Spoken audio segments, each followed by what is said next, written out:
পশ্চিমবাংলায় ৩৪ বছরে সকল কমিউনিস্ট রুল ছিল, আর সেই কমিউনিস্ট রুলে এই আমলাশোলে মানুষ অনাহারে মৃত্যু হয়েছিল।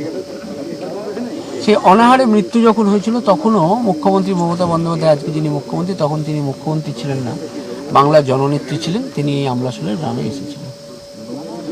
স্বাধীনতার ৬৬ বছরের মধ্যে কোনো মুখ্যমন্ত্রী কিন্তু আমলাশোল বা কাকড়াঝোড় এই অঞ্চলে প্রাধান্য, এই অঞ্চলের মানুষ কীভাবে থাকে তাদের কথা ভাবেনি। আমরাও সাংগঠনিকভাবে এই বিনপুর টুতে বা এই বাঁশপাহাড়ি, বেলপাহাড়ি এইসব অঞ্চলে আমরা সাংগঠনিক কাজকর্ম করতে পারতাম না। আমার পাশে দাঁড়িয়ে আছে অনুশ্রী এখানে তার স্বামী এবং তার দেওরকে এই বিনপুরের মধ্যেই বেলপাহাড়িতে উগ্রপন্থার মানুষেরা এসে খুন করেছিল, সিপিএমের হারমাদরা খুন করেছিল।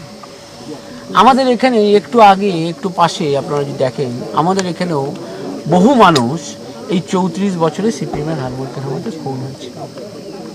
বিগত পঞ্চায়েত নির্বাচনে মানুষ উন্নয়নের পক্ষে, পরিবর্তনের পক্ষে, যেটা আমাদের বিধানসভা নির্বাচনেও হয়নি, এই অঞ্চলের মানুষ আমাদের সমর্থন করেছে।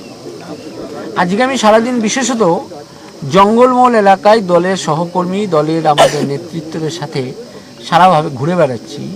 এই তাদের সাথে নিয়ে এলাকার উন্নয়নের পক্ষে দলের পক্ষ থেকে কী কী বার্তা মমতা ব্যানার্জির কাছে আমাদের পৌঁছতে হবে, সেই জন্য দলীয় নেতৃত্বের সাথে কথা বলছি, সাধারণ মানুষের সাথে কথা বলছি। কারণ মমতা বন্দ্যোপাধ্যায় অত্যন্তভাবে এই আমলাশোল, কাকড়াঝোড় বা আমাদের এই পাশের যে সমস্ত গ্রামগুলো আছে তার উন্নয়নের জন্য আগ্রহী, এবং সেই কারণে উনি নিজেও এখানে আসবেন। আমি আমার দলীয় সহকর্মীদের সাথে আলোচনা সারলাম।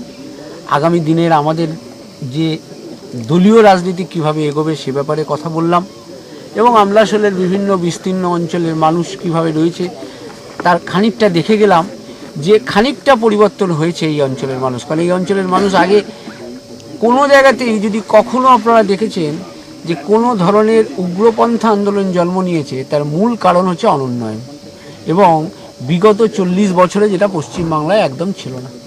তাই আমরা এখানে এসেছিলাম। আজকে এই এলাকার আমার দলীয় সহকর্মী, দলীয় যারা সংগঠক, তাদের সাথে কথা বললাম। আমি এর আগে দেখেছেন আমি লালগড়েও গিয়েছিলাম, আমরা এর আগে পিরাকাঠায় গিয়েছিলাম। আজকে দেখুন এখনও অবধি তার যা প্রস্তাবিত সফরসূচি রয়েছে, সেই প্রস্তাবিত সফরসূচিতে আপনারা দেখেছেন যে মুখ্যমন্ত্রীর সচিবালয় থেকে বলা হয়েছে যে মুখ্যমন্ত্রী আমলাশোল যাচ্ছেন।